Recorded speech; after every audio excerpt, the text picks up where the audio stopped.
අපි එහෙනම් කතා කරමු ජෝන් වික් ලෝකෙට අලුතෙන් එන මේ බැලරිනා ෆිල්ම් එක ගැන. හැබැයි ඉතින් ලොකුම ප්‍රශ්නේ තමයි ජෝන් වික් එයා හතරවෙනි එකේ මැරුණා නේද? එතකොට කොහොමද මේක ඉන්නේ? ඒක ටිකක් අමුතුයි වගේ. ඔව් ඒක ගොඩක් දෙනෙක් තියෙන ප්‍රශ්නයක් තමයි. හැබැයි ඒකට පැහැදිලි කිරීමක් තියෙනවා. මේ බැලරිනා කතාව තියෙන්නේ අර ජෝන් වික් chapter 3 පැරබලම් එකයි chapter 4 එකයි අතර කාලේ. ඒ කියන්නේ අර කතා දෙක මැද සිද්ධ වෙන දෙයක්. ඔව් හරියටම. ඒක නිසා ජෝන් වික් චරිතයට මේකේ ඉන්න පුළුවන්. මේක අර සීක්වල් එකක් නෙවෙයි ස්පින් ඔෆ් එකක් කියන්නේ ඒකයි. අතුරු කතාවක්. හරි. එතකොට පැහැදිලි. කාලරාමුව හරි. ඉතින් මේ අලිත් කතාවේ ප්‍රධාන චරිතේ ඊව් මැකැරෝ නේද? ඇනඩියාමස් රංගපාන. ඔව්. ඊව් මැකැරෝ ඇනඩියාමස් තමයි කරන්නේ. එයා බැලේ නර්තන ශිල්පිනියක්. ඒ වගේම ඝාතකෙක්.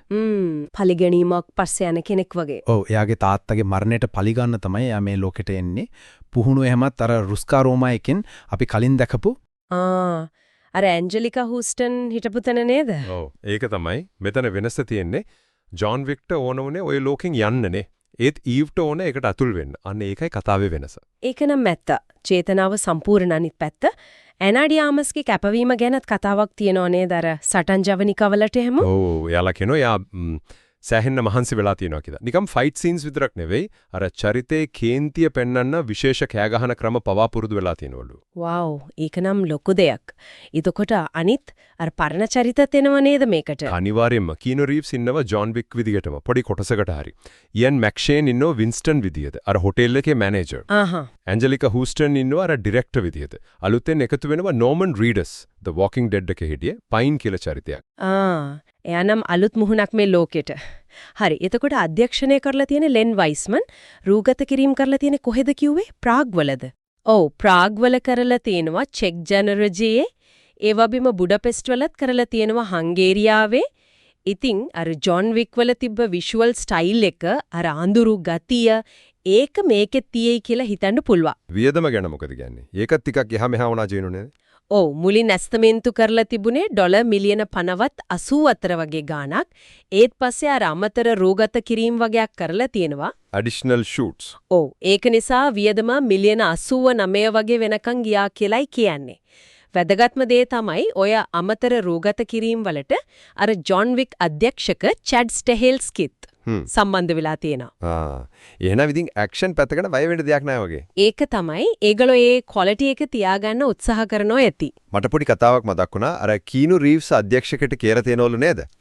If it's cool, it's not weird කියලා. ඒ කියන්නේ ඒක පටනම් ඒක අමුතු නෑ වගේ තේරුමක් නේද? ඕ ඒකෙන් කියවෙන්නේ නැත්තේ ජෝන් වික් ලෝකේ තියෙන දේවන් සමහර වෙලාවට ටික යථාර්ථයෙන් පිට වගේ පෙනුනට ඒව හරියට අර ගැම්මට පෙන්නුවොත් ප්‍රේක්ෂකයෝ බාර ගන්නවා කියන එක වෙන්නේ නැති. ඒක ඒ ලෝකේ ස්ටයිල් එකනේ. හරි. දැන් අන්තිමට මේ බොක්ස් ඔෆිස් පැත්ත කොහොමද මිනිස්සු මේක බාරගනී කියලා හිතන්නේ?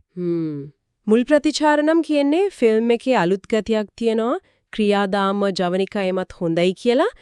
ඒත් අර ඔන්ලයින් ෆෝරම්ස් වල එහෙම Reddit වගේ තැන්වල සමහර ප්‍රශ්න කරනවා ජෝන් වික් නැතුව මේ වගේ ස්පින් ඔෆ් එක කොච්චර දුර යයිද කියලා. ඒකත් ඇත්ත. අර ෆියුරියෝසා එකත් එක්කත් සමහරු සසඳනවා ඇති නේද? ඔව් ඒ වගේ අදහසුත් තියෙනවා. බොක්ස් ඔෆිස් අනාවක් කිව්වොත් ඇමරිකාවේ පළවෙනි සතියේ අන්තිමට ඩොලර් මිලියන 39ක් වගේ සම්පූර්ණ දේශීය ආදායම මිලියන 113ක් වගේ වෙයි කියලා තමයි දැනට බලාපොරොත්තුව. ඒ තරංගයකුත් තියෙනව නේද ඒ කාලේ? ඒක තමයි අභියෝගේ ලිලෝ ඇන් ස්ටිච් අලුත් එකේ නෝ මිෂන් ඉම්පොසිබල් එනවා.